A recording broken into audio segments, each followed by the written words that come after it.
hello and welcome to this chat between me and a rather wonderful and impressive man, Steve Masters. I worked with Steve over 20 years ago on a documentary for the BBC. He used to be in the RAF. He's an RAF veteran. He served in Kuwait, in Iraq, in Saudi Arabia. But he was also manager, I think he's team captain of the RAF cycling team, which I think on 3 occasions did the Race Across America, or RAM. Anyway, so we filmed a documentary for the BBC, and that's where we met. We were seeing if we could get an ordinary member of the public up to the endurance requirements needed to be part of the cycle team to Race Across America in a remarkable 6 days. So what I'm going to do now is show you a brief clip from that show in which you'll see a much younger Steve Masters, and just know that there was a much younger me off camera filming the damn thing, before we have a chat about all things Green Party, all things him being arrested, protesting the genocide and holding up a Palestine Action sign, and we talk about the situation in Gorton and Denton. At last, Johnny appears to be finding his rhythm. But returning to base, Steve gets a call from Team Captain Dave.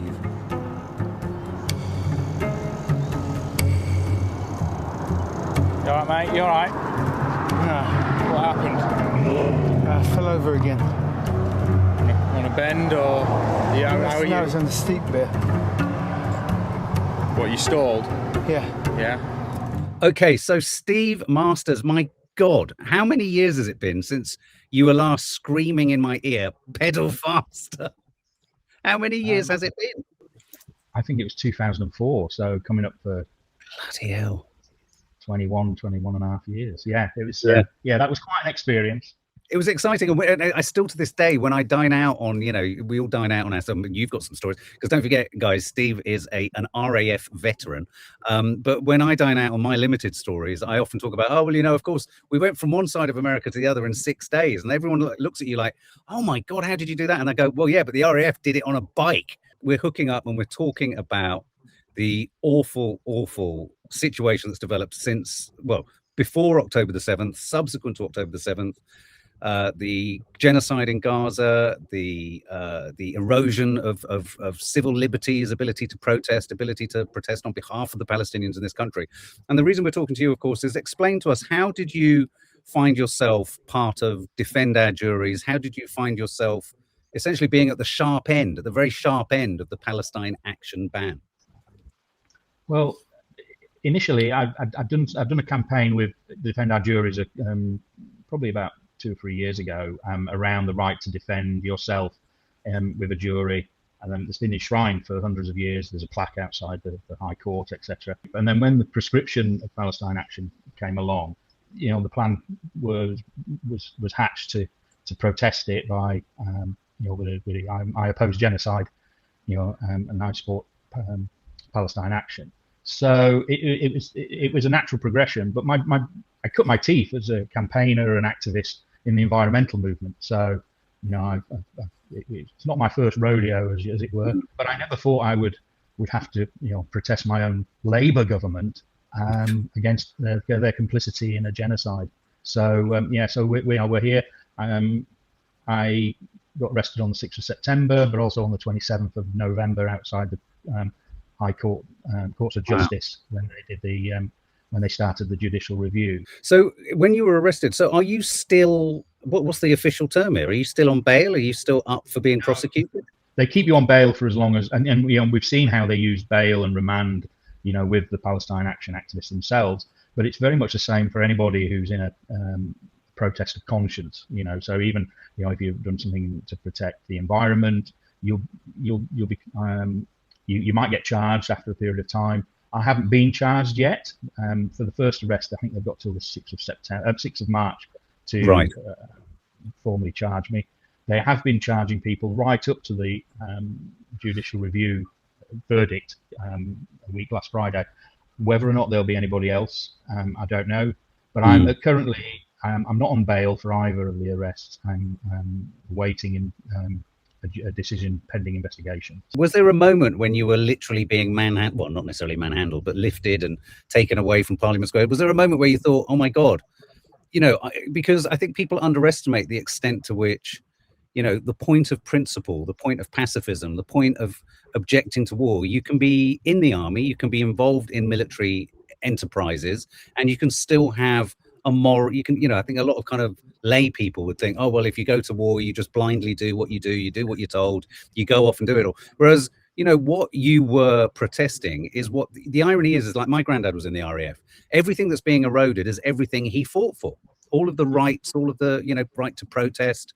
100%. So when the coalition invaded in 2003, I was out in Saudi Arabia, having been put on a deployment protecting the Marsh Arabs. Like a lot of people, I was thoroughly disillusioned with the idea of going to war on what was manifestly a false premise of the WMD, and anybody close to that could see that. But one of the key, it wasn't the only reason I left the Air Force within 2 years of the war, but it was a significant factor. I was on the plane back via Cyprus, and there was two very senior RAF officers who were going into the HQ, and they were openly talking about how unjust and the lack of evidence for WMD there was. And as an NCO, non-commissioned airman, you don't hear that kind of level of openness, in essentially as close as it is to a public place, but certainly in a mixed, rank, environment, and it is very, the military, as you'd expect, is very hierarchical. So I was quite shocked by that, and that was one of the catalysts. So I think I've always had a reasonable moral compass, if that's the right phrase, but and a sense of justice. You could get into the whole reasons why we went to war, but I think that's even more manifest now when you see about the military machine that's surrounding Iran. I mean, how careless of Iran to position their country with surrounded by all those American bases. And when I did the action in September specifically, I knew that wearing my medals would be very, very powerful. I could have gone just as any normal individual. When you're protesting or you're trying to campaign, you need to have, when you're making a film, you need a narrative. You need to tell a story. I knew it would be very powerful in terms of a social media reaction.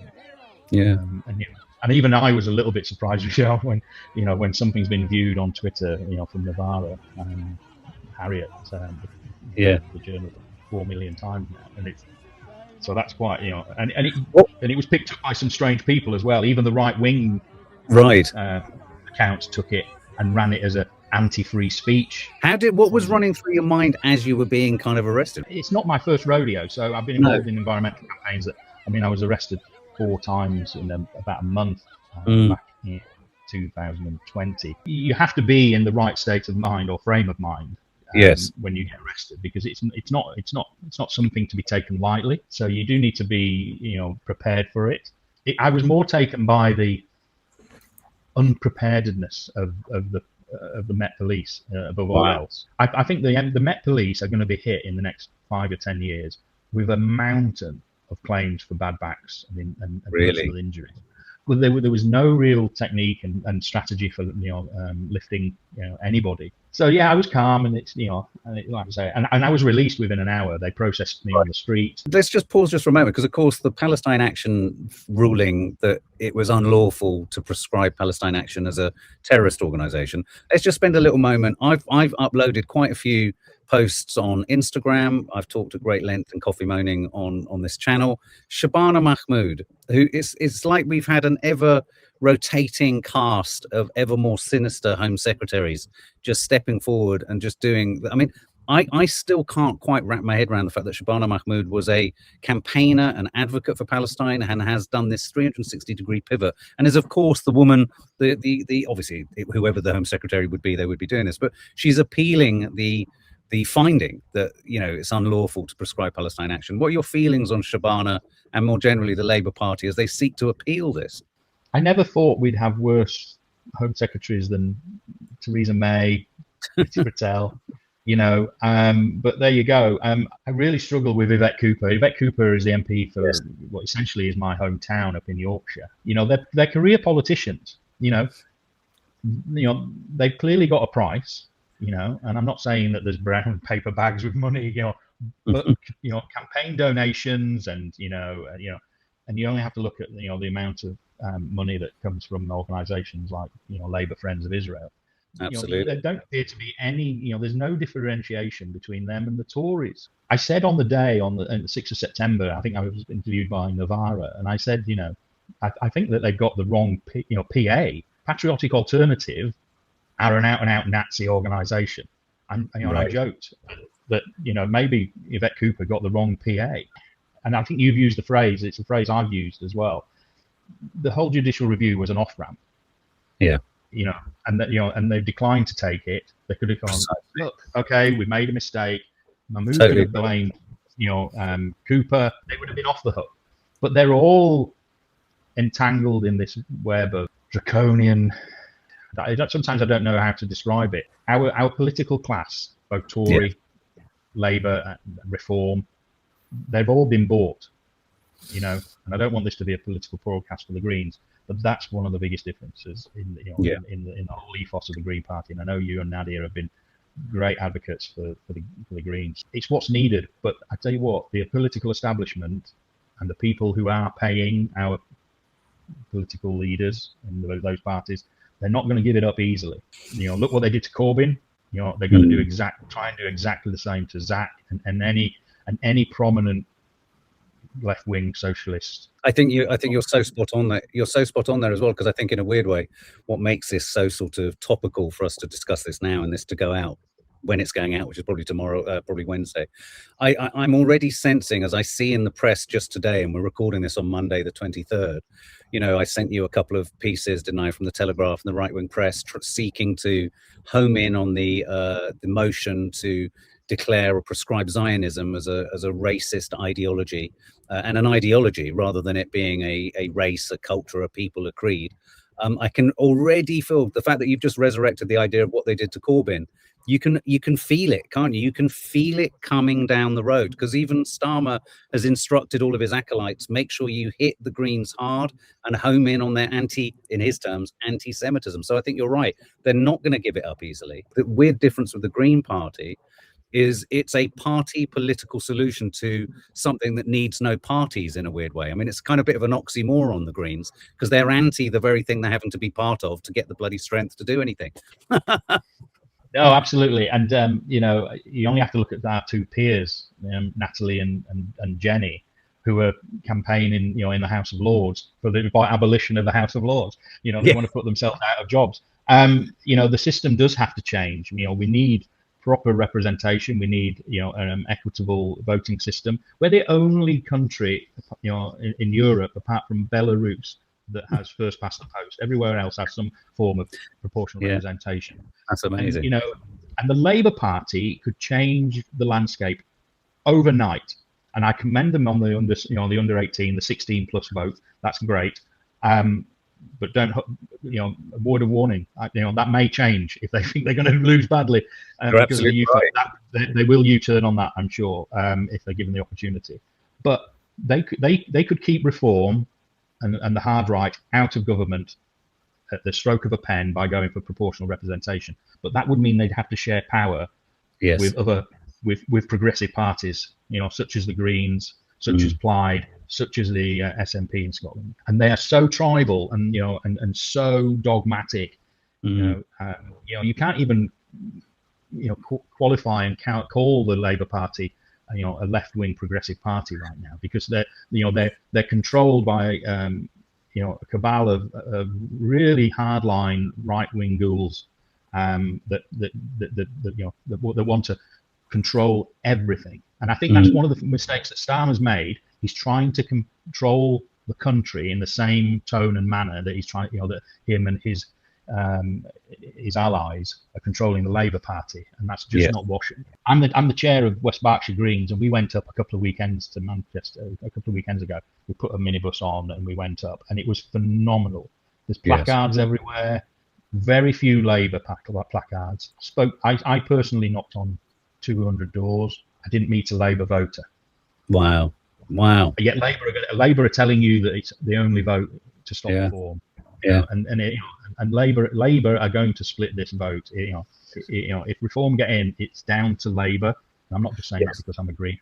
It was clear on the ground. The residents of Manchester have abandoned Labour. I think the Labour Party are either in a state of denial, or they're just they're a bunch of absolute marauding kind of sociopaths, because there's no stretch of the imagination that means that they can, their majority at the last election anyway was paper thin, wasn't it? It was vast, but it was kind of, I forget what they call it. I heard Boris Johnson use a phrase. There's a description for a very, very wafer thin kind of majority. So that could be completely reversed. And you're right, it's the Labour vote that's splitting the vote. It's the Labour vote that's kind of doing the damage. It's not the Green vote destroying the Labour vote. I mean, so just sort of as we kind of wrap up, I mean, what are your hopes for the Greens? What do we imagine can happen or will happen? I mean, I said to Zach Polanski when we were on his podcast, I said, you've got to go for the win. I mean, yeah, I feel we have to go for the win, because I don't think there's the luxury of time if reform get in. No, I agree with that analysis. The biggest challenge that the Greens have is resource. But the biggest asset we have now, with a growing membership, we're approaching 200,000. Our local membership here in West Berkshire has gone up fourfold. The Greens haven't had the media, and the great thing that Zach's done is he's kind of kicked the door down for the media, in terms of the media exposure. Totally. And so, I think that's a great asset. The financial resources will be the biggest challenge. We've got the people, so people power, and that can go so far. Going for the win, I think if we can win a couple of by-elections, such as Gorton and Denton, that would bolster us. The biggest thing we can do is hope that I think Zach said it, that it will influence Labour policy when they see the reality. They would rather see reform win this one than have the Greens, because a Green win threatens their very existence. Yes. While reform are in the ascendancy alone, the Labour Party can hold up the sign and say, well, we're the only credible opposition. Nobody could have imagined that we would have 200,000 members by this time. It's outstanding, and we just, yes, we should be looking to win, everything. It's incredibly difficult when you're on the ground, especially when you come up against a machine. And the numbers, you're only allowed about 16 to 20,000 pounds for a general election campaign.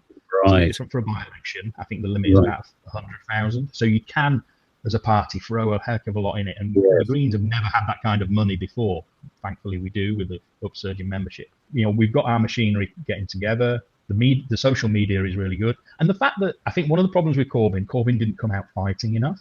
No. So when he was accused of being an anti-Semite, and of which there's no evidence, I think the good thing with Zach is he comes out and he mocks. When somebody has a go at his teeth, he comes out and mocks them.